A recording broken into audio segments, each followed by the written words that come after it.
बिस्मिल्लाहिर्रहमानिर्रहीम। मेरा नाम वहाब। आज हम गोल्ड का वीकली एनालिसिस करेंगे। याद रखें, जब भी आप किसी भी फेयर एनालिसिस करें आप higher to lower time frame की तरफ एनालिसिस करें। सबसे पहले हमारे साथ रहेगा वीकली का टाइम फ्रेम। अच्छा, यहाँ पे देखें हमारा लास्ट जो 1 to 3 था बेसिकली ये था, ये 1 था इम्पल्स, ये वाली हमारी, देन रिट्रेसमेंट और फिर ब्रेकआउट, और फिर उसके बाद मार्केट ने इसका टेस्ट भी किया हुआ है इसका, फिर वाली गैप था एक, ये टेस्ट किया हुआ है, ठीक है, और देन बाइंग रही हमारी बेहतरीन। अब हमारा 2 का लेवल भी ऑलरेडी ही मिटिगेट था, यहाँ तक रहेगा 2 का लेवल, यहाँ तक, और ये भी साथ ही मिटिगेट है। तो यहाँ पर दोबारा मार्केट आई, हम देख यहाँ पे टेस्ट वगैरह पे ट्रेड वगैरह बाइंग की नहीं पकड़ सकते थे, हमें स्वीप चाहिए था। नेक्स्ट अनमिटिगेट वीडियो रहेगा, तो नेक्स्ट अनमिटिगेट वीडियो रे हमारी ये पड़ी हुई है order block, order block some like demand आप कह सकते हैं इसको, ये पड़ी है, इसका भी स्वीप किया, और नेक्स्ट जो हमारी ऑर्डर ब्लॉक पड़ा उस तक स्वीप किया बेसिकली, यहाँ तक दोजिए इसको कंप्लीट लेते हैं, यहाँ तक ये फिर मिल गया पे, यहाँ तक बेसिकली इसने स्वीप किया और क्लोजिंग अंदर की है 2 के जोन के अंदर। तो इसका हम वेट कर रहे थे क्लोजिंग कैसे हो, और अंदर हुई, और अब हम बाइंग देख रहे हैं लॉन्ग टाइम के लिए यहाँ से। अच्छा जी, ये वीकली है, वीकली पे बाइंग है। अब चलते हैं वीकली के बाद होता है हमारा डेली। चार्ट को मैं रिसेट कर लेता हूँ, और ये अच्छा जी, डेली के ऊपर हम लास्ट टाइम आपको बता के मैं थक गया हूँ, हम लास्ट टाइम यहाँ पर 1 to 3 देखा था, ये वाला, ये इम्पल्स, ये रिट्रेसमेंट, देन ब्रेकआउट, ये अब 1 के लेवल पर एक फिर गैप था, ये वाला जो आपको पहले भी बताता रहा हूँ 3-4 हफ्तों से, जो भी एनालिसिस होता है पिछला भी डिस्कस करता हूँ, और जिसके टेस्ट पर एक बेहतरीन बाइंग रही। अब उसके बाद दोबारा मार्केट आई, तो यहाँ पर हमें स्वीप चाहिए था, ठीक है, नेक्स्ट तक। अभी देखिएगा ये बाइंग रही, फिर रिट्रेसमेंट हुई, क्योंकि मार्केट इम्पल्स और रिट्रेसमेंट में चलती है, किसी करेक्शन भी कहते हैं रिट्रेसमेंट को। अब मार्केट आई यहाँ पे लेवल 1 पे हम ट्रेड वगैरह नहीं दे सकते थे, तो हमें नेक्स्ट अनमिटिगेटेड पीडीआरए तक स्वीप चाहिए था। तो यहाँ पर देखें एक ऑर्डर ब्लॉक पड़ा था, ये वाला, ये यहाँ तक हमें स्वीप मिला, देन फिर हमने बाइंग की, उसके बाद देन करेक्शन आई हमारे लिए तो यहाँ पर हमें 2 के लेवल पर अब टच पे ट्रेड चाहिए थी। 2 का लेवल, 2 का लेवल ये है डोजी, इसकी कंप्लीट मार्क करते हैं इसको, हाई टू लो, ये अच्छा यहाँ तक। अब मार्केट आई है, ये आई, इसका भी टेस्ट किया और नेक्स्ट तक टेस्ट किया। नेक्स्ट आपको ये एक ऑर्डर ब्लॉक नज़र आएगा, यही सा, यहाँ तक इसने टेस्ट किया बेसिकली, ये देख रहे हैं, यहाँ तक इसने टेस्ट किया, और इसका हम क्लोजिंग का वेट कर रहे थे डेली की, और क्लोजिंग भी अच्छी हुई, लेवल 2 के अंदर हुई क्लोजिंग, और यहाँ से फिर हम बाइंग देख रहे हैं लॉन्ग टाइम के लिए, यहाँ से बाइंग। अच्छा, ये हमारा डेली भी बुलिश हो गया, डेली और वीकली की हम क्लोजिंग बड़ा ध्यान से देख रहे थे, और देन फिर हम बाइंग हो चुके हैं डेली और वीकली पर। अब हम चलते हैं H4 की जानब। याद रखें क्लोजिंग ज़रूरी है जोन के अंदर हो। अब हमारा H4 का जो लास्ट 1 to 3 है वो बेसिकली ये है, ये इम्पल्स, ये रिट्रेसमेंट है, देन ब्रेकआउट, ये हमारा लास्ट 1 to 3 है H4 का। अब देखिएगा गौर से, यहाँ पर H4 के लेवल 1 को मार्किंग करने का तरीका ये होता है। एक मिनट, मैं मार्किंग देखना चाहता हूँ। अच्छा, अब ये था ऑलमोस्ट,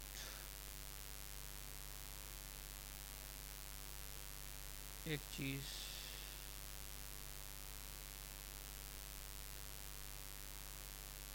चलें, ये था। अब ये लेवल 1 पे देखें तो एक फिर वाली गैप आपको दिखाई देगा इनके दरमियान, ये 3 कैंडल के दरमियान आपको एक गैप दिखाई देगा ये, और ये हमारा बेसिकली प्राइम 3 कह लें, SPT 3 कह लें। और फिर मार्केट ने इसका टेस्ट किया, देन सेल साइड की ट्रेड देखी।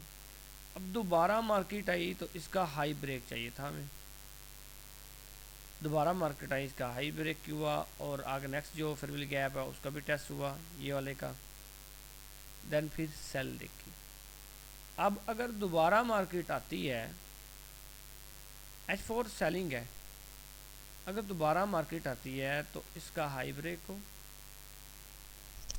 ये एक नहायत ही इम्पोर्टेंट पॉइंट रहेगा गोल्ड के हवाले से। H4 का इसका हाई ब्रेक हो, जब तक इसका हाई ब्रेक नहीं होता, मतलब कि कैंडल की बॉडी क्लोज करे ऊपर, जब तक इसका हाई ब्रेक नहीं होता उस वक्त तक हम छोटा जो टाइम फ्रेम है H1 के ऊपर, जहाँ H4 के ऊपर, यहाँ से यहाँ पे एक रेंज या रिट्रेसमेंट देख सकते हैं, जब तक इसका हाई नहीं ब्रेक होता। अगर इसका हाई ब्रेक हो जाता है एक कैंडल की बॉडी के साथ, देन H4 बाइंग हो जाएगा। वो कैसे?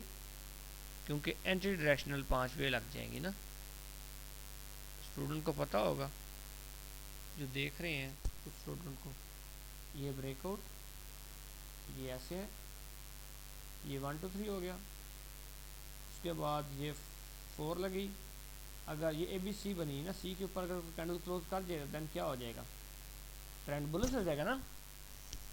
तो ये एक एरिया नहायत ही इम्पोर्टेंट है, इसके ऊपर कोई कैंडल की बॉडी क्लोज करे, ठीक है, अगर नहीं करती तो यहाँ पर रिट्रेसमेंट होगी M5 के ऊपर। MSS होने के बाद आप सेल साइड देख सकते हैं, कहाँ तक देखेंगे और दूसरी बात, अगर यहाँ पर क्या नाम है, बॉडी नहीं क्लोज करती बल्कि कैंडल की विक लगती है, और कहाँ तक लगे, इस एरिया तक लगती है, या इसका हाई ब्रेक करती है, कैंडल की बॉडी नहीं, विक की बात कर रहा हूँ, देन वो सेलिंग होगा M5 के ऊपर। आपने MSS के बाद सेल साइड आप पकड़ सकते हैं, कहाँ तक पकड़ सकते हैं, H1 के मुताबिक एक जगह है वहाँ तक, क्योंकि H1 का ये एक एरिया है, ये वाला, जहाँ पर हम बाइंग की अपॉर्चुनिटी देख रहे हैं। तो अगर इसका हाई ब्रेक हो, इसका H4 के ऊपर, कैंडल की बॉडी ना क्लोज हो, कैंडल स्वीप करे, देन क्लोजिंग अंदर करे, देन आप सेलिंग देख रहे हैं, सेलिंग दे सकते हैं M5 के ऊपर, MSS होने के बाद M5 भी सेल साइड हो जाए यहाँ तक, इस एरिया तक, ये डब्बे के से पहले यहाँ तक। अगर कैंडल की बॉडी ही ऊपर क्लोज कर जाती है H4 की, तो देन H4 बाइंग होगा, ठीक है, H4 फिर बाइंग होता जाएगा, फिर उसका एक एरिया है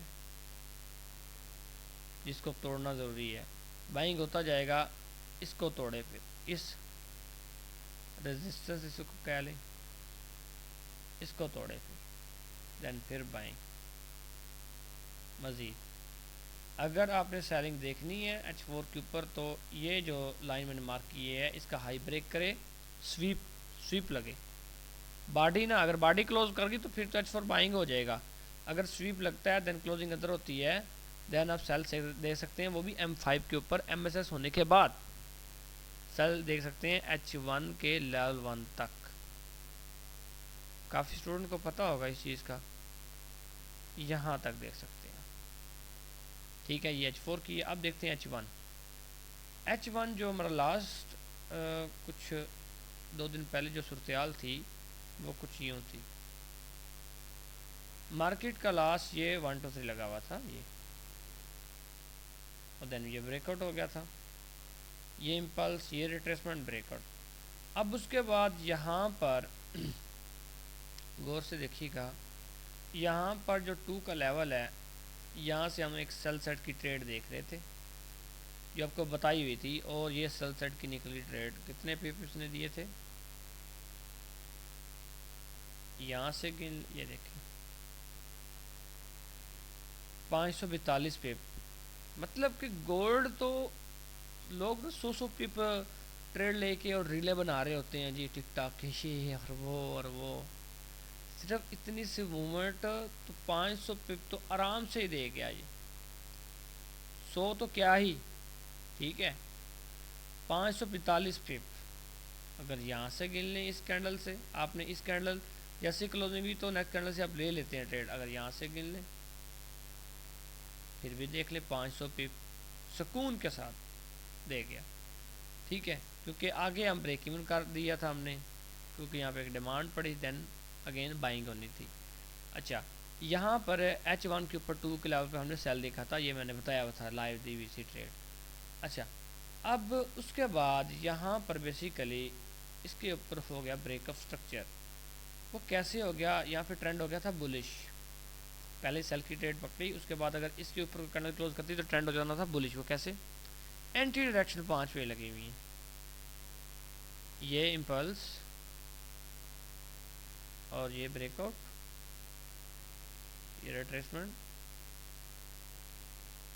ये ऐसे फिर इम्पल्स और देन फिर ब्रेकआउट।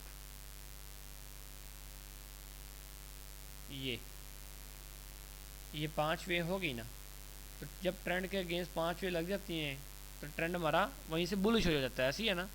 MSS तो ये ऊपर है, MSS से पहले 5 वे लग गई थी तो यही ट्रेंड बुलिश हो गया था।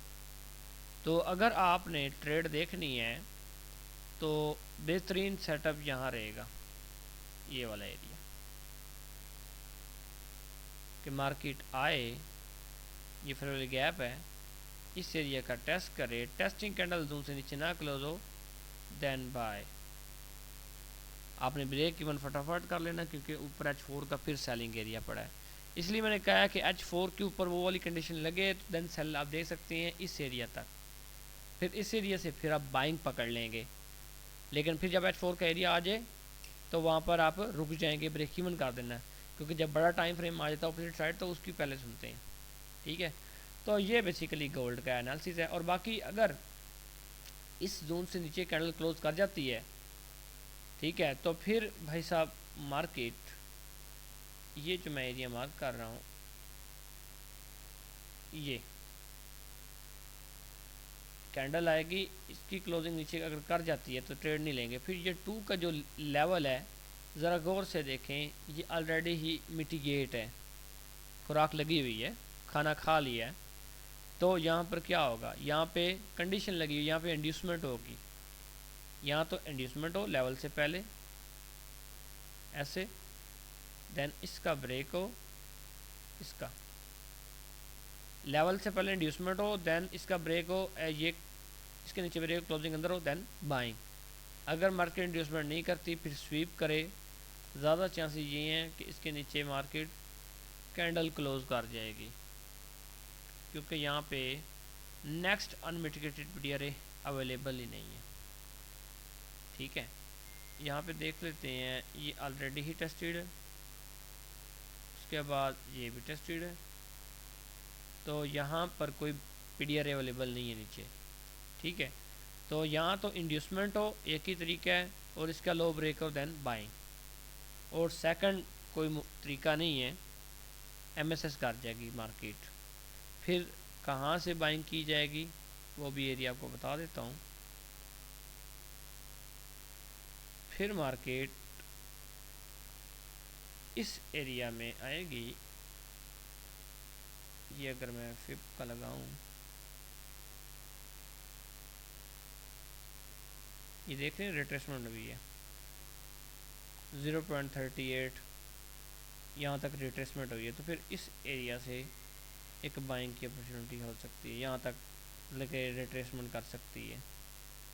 जो भी होगा आपके सामने होगा जी। और बाकी जी जियोपॉलिटिकल सिचुएशन वगैरह भी आपके सामने हैं। और हम ये तकरीबन आलमोस्ट रेंज भी कर सकता है कुछ हफ्तों तक, क्योंकि जो हमारा क्या नाम है इंटरेस्ट रेट बरकरार है। ठीक है, अगर इंटरेस्ट रेट कट होता है, ठीक है, जो डाटा नेक्स्ट आएगा इंटरेस्ट रेट कट होता है तो गोल्ड की अपसाइड की मूवमेंट हमें देखने को मिलेगी। अगर नहीं होता तो फिर रेंज वगैरह करता है। तो बाकी ये सिचुएशन है। बाकी आपके लिए एक तोहफा है, ये एक वेबसाइट है बेहतरीन। यहाँ पर आप फंडामेंटल एनालिसिस कर सकते हैं। इंडिकेटर के टैब में जाएंगे और यहाँ पर आपको GDP growth, interest rate, inflation वगैरह ये सब चीज़ें आपको मिल जाएंगी। एक छोटा सा आपको चीज़ बता दूँ,